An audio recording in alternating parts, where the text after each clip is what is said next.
Hello friends. I have a Halloween party that I have to go to tonight. I'm trying to get in the mood with Over the Garden Wall. I was gonna make some cookies to bring and then I will probably film a little bit. I don't know, we're all kind of having a chill Halloween party this year because it's just kind of one of those years, I guess. I finally finished that book that I was reading and talking about in the last vlog, The God of the Woods by Liz Moore. That did not end how I thought it was going to.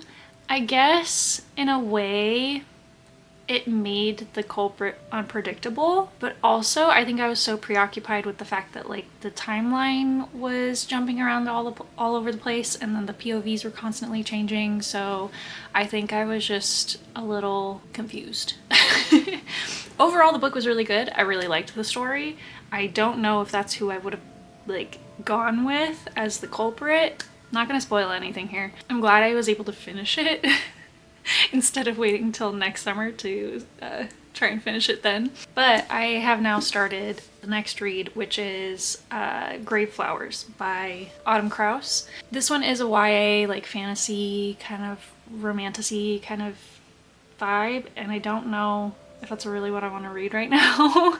I have a bunch of other books that I just got, which yes, I understand I keep adding to my TBR, but I wanted to give this a chance before I decide to move on to something else if I really don't feel like reading this.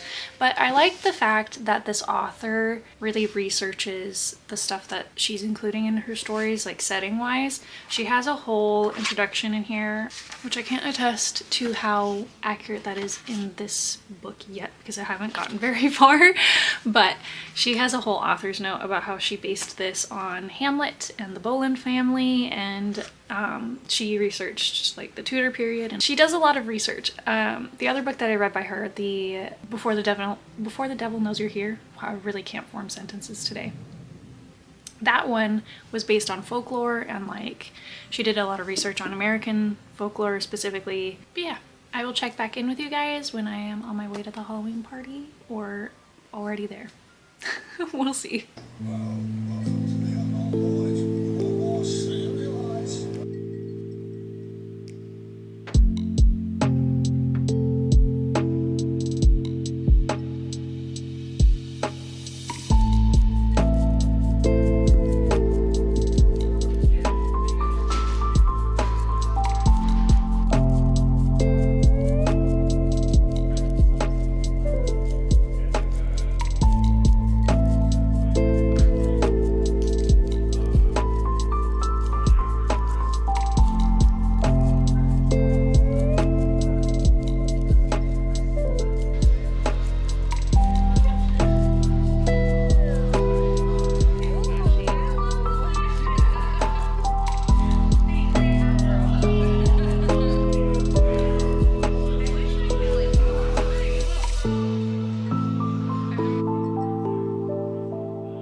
Oh, the dark chalice to drop your poison in.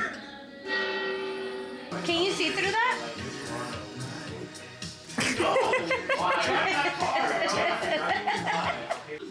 Oh my god, you can't even see. How was the other party? It was great. My face. I have to give him that one. We got left short. Oh, wait. Crazy.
So I know I had told you guys that I wanted to talk about some of the short stories that I was reading for my class this semester. I feel like the last couple of weeks have just, I think I already talked about this a little bit, but it's been like an absolute whirlwind. I feel like I've had absolutely no downtime because of how much reading I've had to do. And it's not even like difficult reading, it's just the sheer amount of it. Because for my food and cultures class, there's so many articles that we have to get through. And then on top of that, I'm also reading like 4 short stories every week. So I'm like trying to retain all of this information, and I feel like my brain is at its limit. But there is one that I read this week. I have to remember the author's name. It's Orientation by Daniel Orozco. Not entirely sure if I'm saying that last name right. Either way, if you like, what's that TV show called? Severance.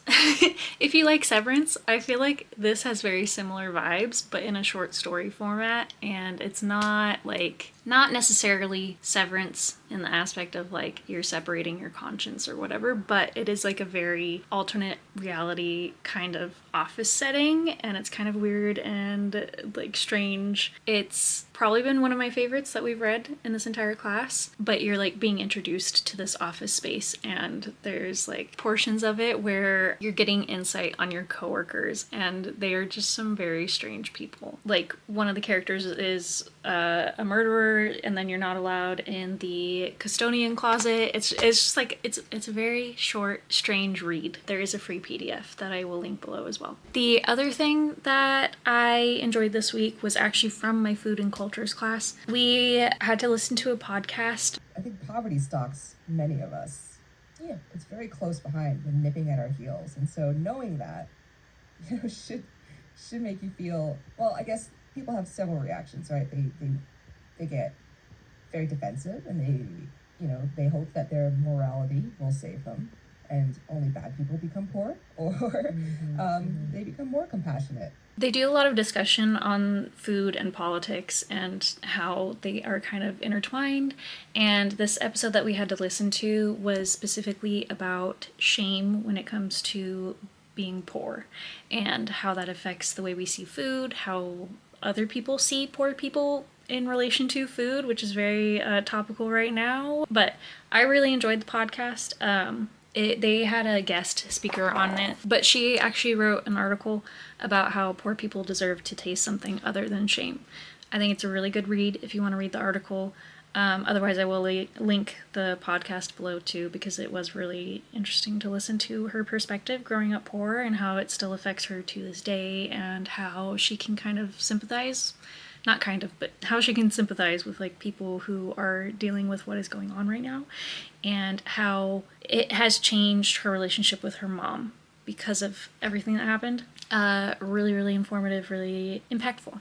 So, yeah, I think those are the only 2 that I can really think of that and one of them isn't even from my short stories class, but I feel like I've had to consume so much information in the last couple of weeks that I haven't done anything that I really enjoy other than schoolwork and going to work and then coming home and sleeping and then doing it all over again. I am really determined to get back into drawing in my sketchbook at some point. I'm hoping that the winter break, good chunk of time that I want to kind of just dedicate to resetting and getting back into reading and not just kind of stressing about getting all of these assignments done. I have to vacuum like 5 times a day just because she does this. And then she's been teaching Goose to do it too, so now Goose comes and rolls on the carpet and gets all of her hair everywhere too. I don't know if I've already mentioned this, but she lost a tooth the other day. She's missing 2 teeth now. The first one was because she was chewing on an antler that she was not supposed to be chewing on.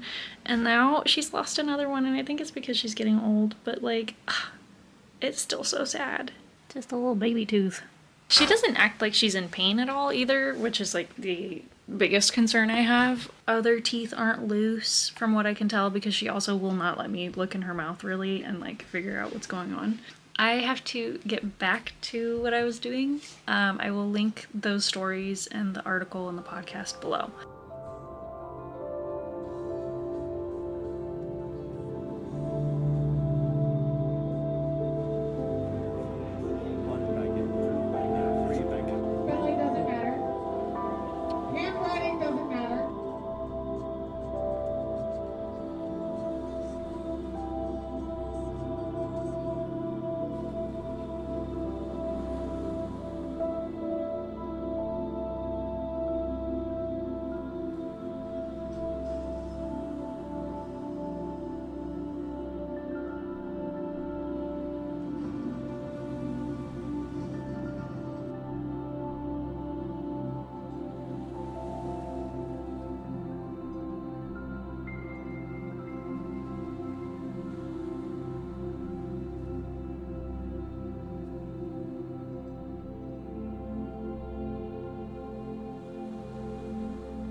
Spanish land band farmers and the Pueblo people of the Southwest tell stories about the Bone people.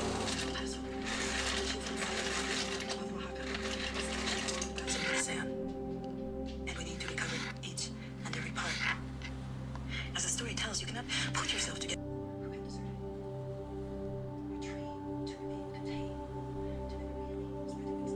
And the thou shalt not of their religion were as much a part of the cage that they had experienced as this next technical course intended. Because there is a wild, ancient, just of disgustingly aberrant prosperity. Until she had seen on from one cage to another. The cage of the household with the husband.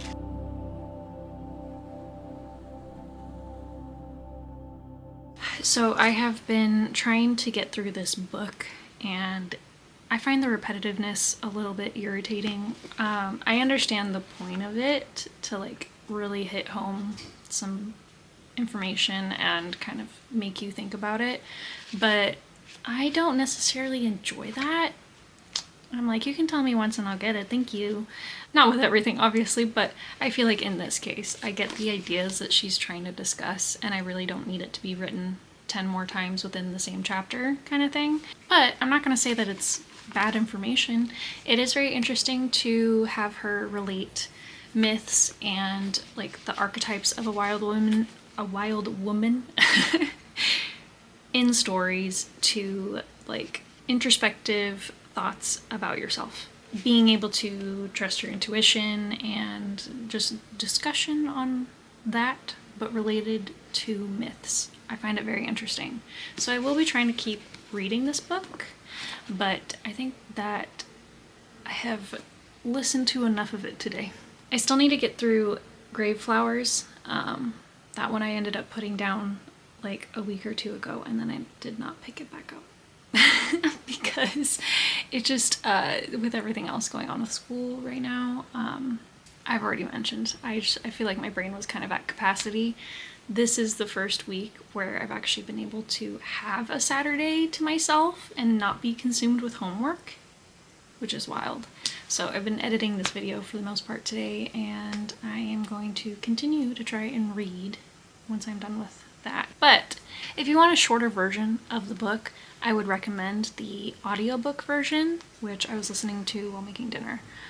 It is something that was published 3 years before the print edition, so this is like an expanded view of the audiobook. I mean, it's been interesting. I think it covers a lot of the topics on like what is in the book, but without so much repetitiveness. So if you're thinking about getting the book and you're a little worried about it being too bulky or just like hard to follow, the audiobook is not bad. I will tell you that. But yeah, I think I want to read, but at the same time, it is coming up to the end of November, and I have yet to watch Nightmare Before Christmas. That is a November movie, so I might queue that up and then read after. We'll see. I do have to get up very, very early tomorrow. Work has been exhausting, and I've been breaking out so bad because I've been getting so stressed with all of the homework and with work. The holiday launch was insane. It's been a mess, so I haven't been feeling my best lately, but I'm looking forward to the semester ending and finally having some time to myself again. I really want to play Baldur's Gate, and I've been putting it off because I want to read, but I also want to draw, but I also want to watch movies, and I'm just like, there's too many things that are fighting for my attention, and I don't have enough time to spend on them, so... We'll see if any of that ends up in this video. I want to put this out before November ends because it's got all the Halloween stuff in it, but we're gonna watch Nightmare Before Christmas, and then I'm gonna try and read Grave Flowers, and then hopefully go to bed on time so I can get up at 4. Oh, we're getting up earlier now, so I have to be up at 3 in the morning, which is totally helping with my ability to pay attention to all of these lectures and all of this reading I have to do. It's been great, but yeah, that's what we're gonna do tonight.